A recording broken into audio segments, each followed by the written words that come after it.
Nelson, todos sabemos que para muchos niños y jóvenes estudiar puede llegar a ser algo muy aburrido, pero usted en su libro menciona que estudiar puede ser divertido. ¿Estudiar puede llegar a ser algo divertido? Bueno, ese es un paradigma que ha surgido, que estudiar puede ser aburrido. Es posible que lo sea, pero aprender sí que puede ser divertido. Cuando hablamos de estudiar nos referimos al qué. ¿Qué tengo que estudiar? Biología, matemáticas, ciencias. Pero cuando hablamos de aprender nos referimos a cómo hacerlo, cómo aprender ciencias, cómo aprender matemáticas, cómo aprender biología. Es posible que no podamos cambiar el qué, pero el cómo sí lo podemos cambiar.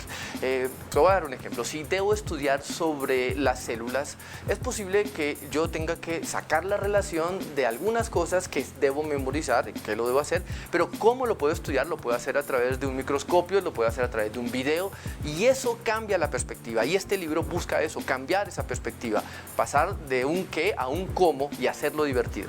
Normalmente pensamos que una persona aprendió algo cuando lo logró memorizar.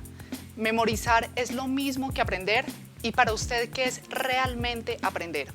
Aprender es apropiar un conocimiento, y apropiar significa hacerlo nuestro, hacerlo mío. Y eso significa necesariamente tener que modificar una conducta y que esa conducta me permita adaptarme al contexto, al ambiente en el cual yo estoy.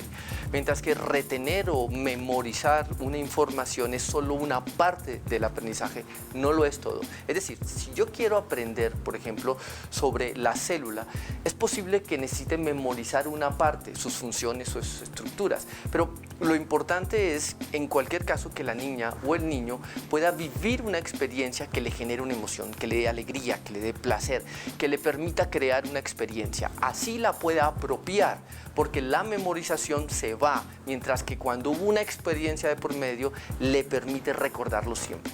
En cualquier caso, para aprender se requiere emocionar, se requiere despertar curiosidad, placer, emoción. Es lo que de Souza decía, que si usted quiere sostener un conocimiento en el tiempo, va a necesitar entonces que exista un calor emocional. Es decir, usted recuerda más fácil aquello que le generó mayor impacto o emoción. Lo que también Francisco Mora, un neurocientífico español, señalaba en que no podemos retener una información si no hay una carga emocional de por medio. Esto está demostrado, fíjate tú. La Universidad de Illinois mostró que cuando yo recibo una información neutral, es decir, donde no hubo emoción, esa información al cabo de 1 o 2 días estará fuera de nuestro cerebro. Sin embargo, cuando esa misma información viene cargada de placer, de curiosidad, esa emoción me queda y eso hace que permanezca siempre. No es lo mismo que una profesora o un papá le lea un cuento a un niño, digamos, sin carga emocional, una lectura desabrida. Pero si esa misma lectura, ese mismo cuento, esa misma historia, la convierto yo en una obra de teatro, en ese momento eso cambia y lo va a recordar y lo va a sostener en el tiempo. Al final, ¿qué es lo que le queda al niño? ¿Qué es lo que le queda a la niña? Es lo que aprendió por experiencia. Esas vacaciones especiales, esas clases de baile que le dio su mamá toda una tarde, eso es una experiencia vivencial que va a hacer que le perdure para siempre. Voy a darte un ejemplo más concreto. Este es el famoso libro del Principito.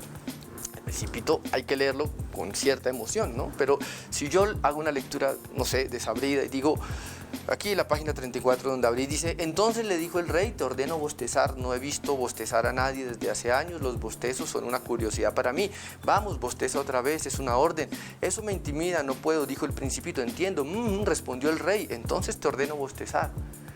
Esta es una lectura que quizás el niño no comprenda, pero si yo le cargo de emoción y le pongo algo de curiosidad, tal vez sea un poco diferente. Entonces le dijo el rey, te ordeno bostezar. Los bostezos son una curiosidad para mí. Vamos, vamos, bosteza otra vez. Es una orden. Eso me intimida. No puedo, dijo el Principito enrojecido.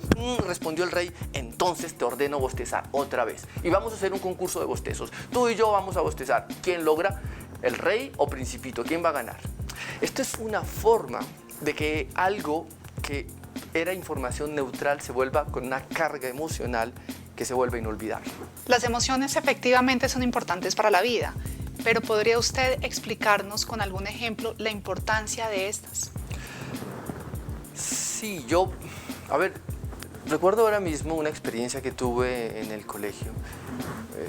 nosotros estábamos en último año de colegio para graduarnos y había una asignatura que para mí era aburrida, era dibujo técnico. Enseñar a hacer todos estos planos y personas que tal vez quisieran proyectarse la arquitectura, pero para mí no lo era, para mí era aburrido. Yo necesitaba sacar un 7 sobre 10.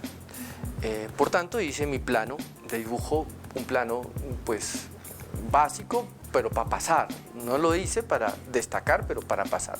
Solo quería graduarme del colegio y pasar a la universidad. Era lo único que quería en ese momento.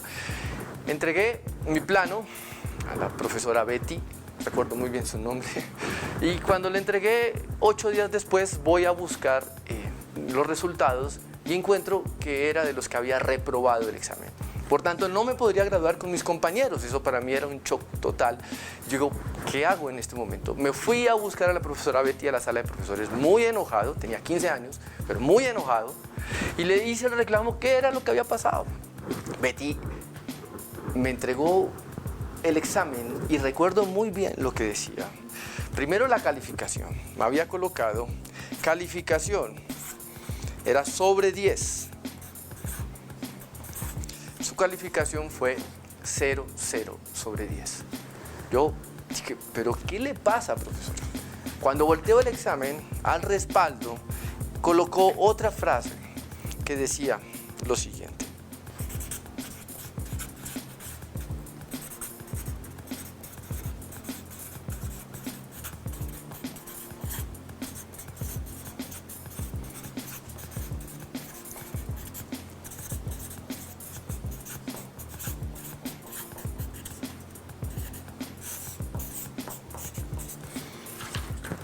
Nelson, nunca hagas algo donde no hayas puesto todo tu corazón. Nelson, nunca hagas algo donde no hayas puesto todo tu corazón. Fue contundente, pero yo no lo entendí. Yo seguí igual de molesto porque pues para mí era la calificación. Pero con el tiempo entendí su lección.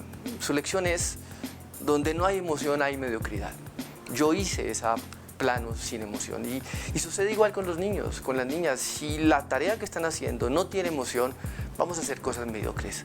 Pero aprendí una segunda lección también, y es que los profesores, más que agradables, deben ser inolvidables. Y Betty se hizo inolvidable para mí. Totalmente. Es el día de hoy que todavía te acuerdas de lo que... Hoy lo sigo recordando como si fuera ayer, pero es contundente saber, y es, si no tengo emoción, vamos a ser mediocres. Y esto es lo que tiene que cambiar en la educación. La emoción, el placer, la diversión, hace que la educación también cambie y la forma de aprender cambie. Y le dejó a usted una gran lección. Para siempre, para siempre. Nelson, ¿qué es lo que sucede en nuestro cerebro para que nosotros podamos retener mucho mejor lo que aprendemos con emoción o con placer? Esto es importante, Stephanie, lo que tú dices, porque los padres necesitamos ver cómo parte estructuralmente de nuestro cerebro, y así nos va a permitir entender mejor a nuestros hijos. Nosotros tenemos que tener presente que nuestro cerebro está conformado por dos zonas en particular, que es donde ocurre el aprendizaje y es la parte más importante.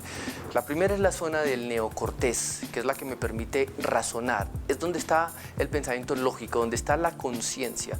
Son las funciones superiores del cerebro. Pero ahí no se captura el aprendizaje. El aprendizaje, la información como tal, llega al sistema límbico, y el sistema límbico es muy importante porque puede actuar de forma independiente e inconsciente. El sistema límbico es el que le permite reaccionar ante una situación. Si a ti te gritan, de pronto tú contestas de la misma forma, ¿no? Ese es el sistema límbico, no razonas. El neocortés, que está aquí, el pensamiento ejecutivo que está al frente, aquí el lóbulo frontal, podría razonar y decir, oye, no le grites, pero hay una parte de ese cerebro que es inconsciente. Y en ese sistema límbico hay una sección que se llama el hipotálamo. El hipotálamo es fundamental porque tiene la glándula pituitaria y tiene el sistema endocrino. Y el sistema endocrino es el que genera todas las hormonas. Amor, gozo, depresión, odio, lazos sociales, incluso los sentimientos sexuales están ahí generados por ese sistema. Pero hay otra parte del cerebro que es donde captura la información el niño y es el hipocampo. En el hipocampo están todos los procesos relacionados con la memoria, con la experiencia y con la recuperación de recuerdos. Es la que me permite a mí traer inmediatamente el recuerdo, que lo conecta también con las famosas amígdalas cerebrales. Las amígdalas son dos, una está en cada hemisferio, el izquierdo y el derecho. Las amígdalas me permiten guardar una respuesta emocional.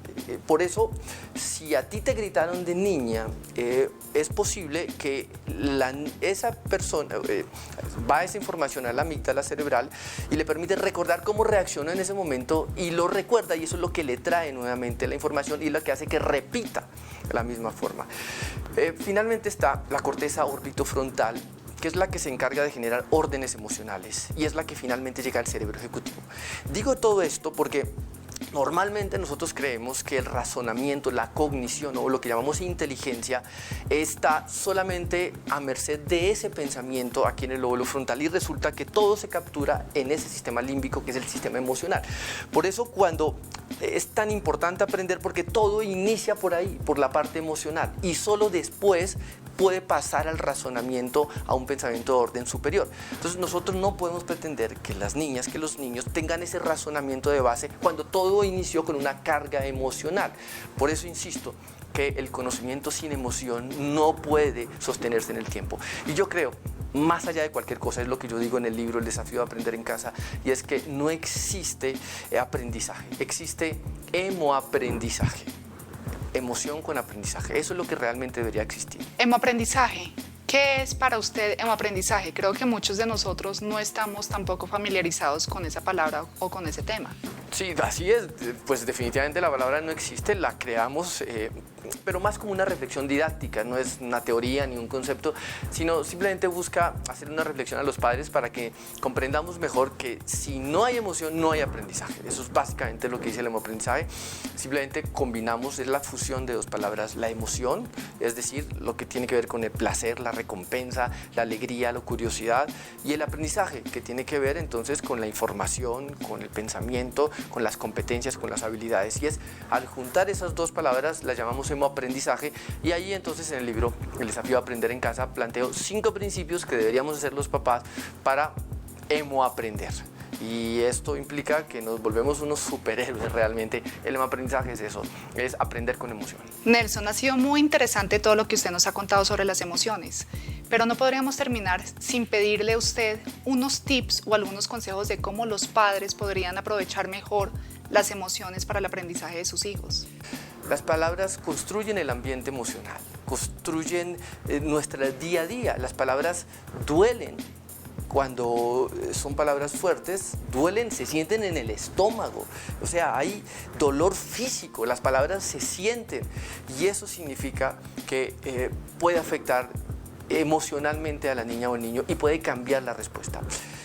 Yo creo que uno debe comenzar a cambiar algunas palabras claves. Cada vez que viene el niño a decirle uno algo, papá, ¿puedo comer un dulce? O papá, ¿puedo ver televisión? Si yo siempre arranco todo el tiempo, no, eso bloquea al niño, le quita la creatividad.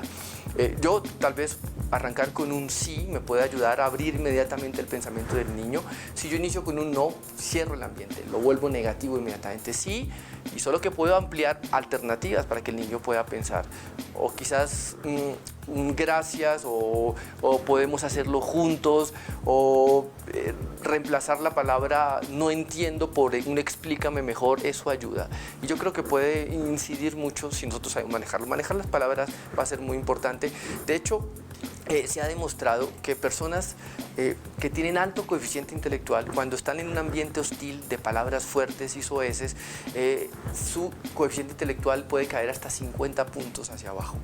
Y esto es grave porque puedes tener una niña o un niño brillante en la casa, pero cuando creas ese ambiente negativo, el niño cae su coeficiente intelectual y vas a sentir que no está teniendo los resultados. Las palabras motivan, las palabras también duelen. Y eso significa que deberíamos pensar en qué es lo que decimos. Como dijo Nelson Mandela en alguna ocasión, nada le dice más al alma de una sociedad que la forma en que tratamos a nuestros hijos. Y es así, es sencillo. Trata a tus hijos y esa forma en que trates a tus hijos, la sociedad te va a tratar. Bueno, perfecto, muchísimas gracias. Creo que nos dejó bastante claro la importancia de las emociones en los niños. Muchísimas Muchas gracias. Siempre aquí un gusto, Stephanie. Gracias.